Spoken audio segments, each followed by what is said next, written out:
3, 4.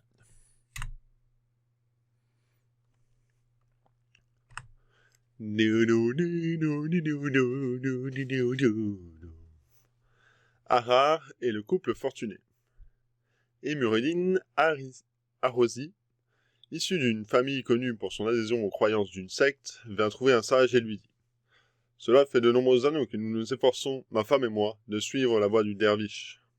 Ayant reconnu que nous ne savions moins que la plupart, nous nous sommes contentés pendant ce temps de puiser dans notre fortune pour la cause de la vérité. Nous avons suivi des gens qui nous se sont arrogués le droit d'enseigner, et nous nous doutons désormais.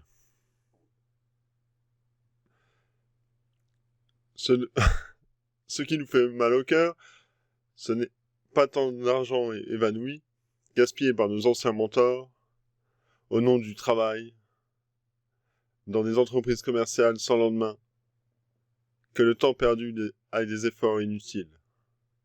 C'est de voir tous ces gens encore assujettis à des maîtres égarés qui ont pris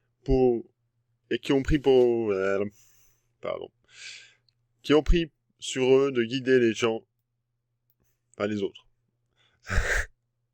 Ces gens qui mènent une existence anormale et stupide dans une maison tendue par deux faux soufis. Le sage auquel la tradition donne le nom de Kawa Ahar, seigneur des affranchis, répondit. Vous vous êtes repenti pendant votre attachement à des maîtres imitateurs, mais vous ne vous êtes pas encore repenti de votre amour-propre, qui vous a fait imaginer que vous avez une responsabilité envers de faux prisonniers, les prisonniers du faux.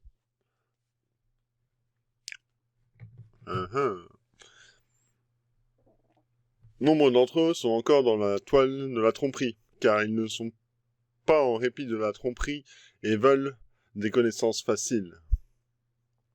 Que faire alors demanda Emureddin Arosi.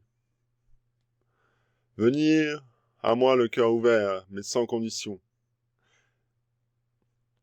Même si ces conditions, c'est « nous voulons servir l'humanité », nous attendons de votre part un comportement raisonnable. La libération de vos compagnons, si tant est le soit possible, est une affaire des spécialistes.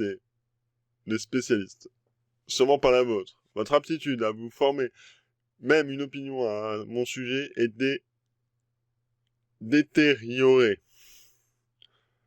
Pour ma part, j'en refuse d'en tenir compte. Mais, bien sûr, Arosi et sa femme, craignant de se tromper encore une fois, passèrent leur chemin et cherchèrent quelqu'un d'autre, un maître rassurant, et ils trouvèrent ce qu'ils cherchaient. Un homme se relât d'être une fois de plus un imposteur. Et des années passèrent et quelques années passées, jusqu'au jour où le couple décida de retourner voir Kaiwa. Nous sommes venus dire au portier, dans un esprit de totale soumission, nous mettre dans les mains du Seigneur des affranchis, comme les cadavres aux mains de l'embaumeur.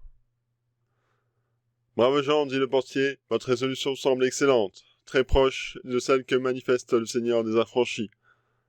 Acceptez d'ordinaire comme disciple. Mais il n'y a pas de seconde chance pour vous dans cette vie. Kawa Ahar est mort.